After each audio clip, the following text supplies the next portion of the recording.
In the meantime, we are staying locked in on a disturbance brewing just off the coast of Africa. You can see it right there. It's in what we call the MDR, the main development region.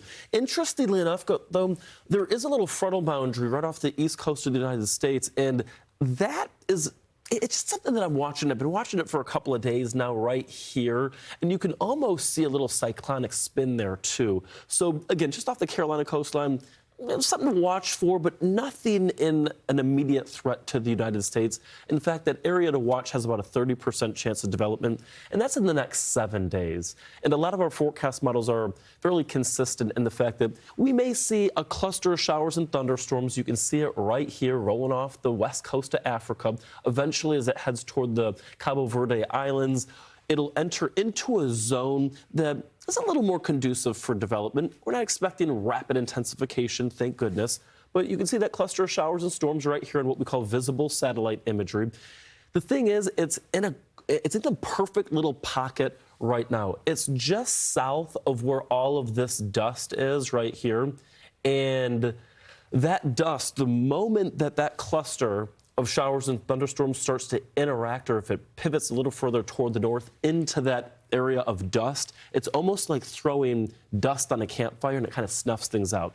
So here's what our low-level spin looks like. This is going to be through the day today, and then, of course, through your Labor Day, and then beyond that point, a little bit of cyclonic spin, a little dip here also in our trough.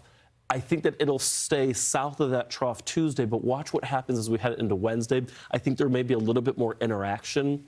And again, when you start to see upper level winds upstairs interact with an area of spin in the ocean, it literally, Haley, as you know, and this is a terrible analogy, but it acts to kind of decapitate the tops of those storms. It's almost like maybe a better analogy is like a Jenga tower, and you just push the top of the Jenga tower and the thing comes falling to the ground. That's basically what's happening, because you don't get that vertical stack, that vertical growth to develop as well. And I think the hostile winds by, time we get to mid to late week this week, I don't think it has enough to support intensification.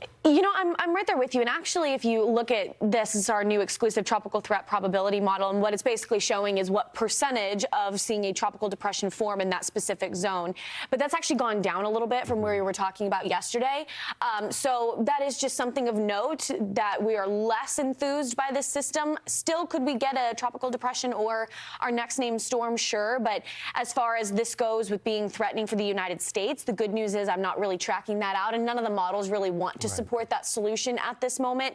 As always, we have to wait for this wave to emerge off the coast of Africa, and that's where the models finally have a grasp on how it's going to be interacting with the ocean. But overall, it does seem likely that we will be running slightly behind schedule. I always caution in sort of using that term, because we can be off to the races in no time. But for now, I will take the quiet while we have it.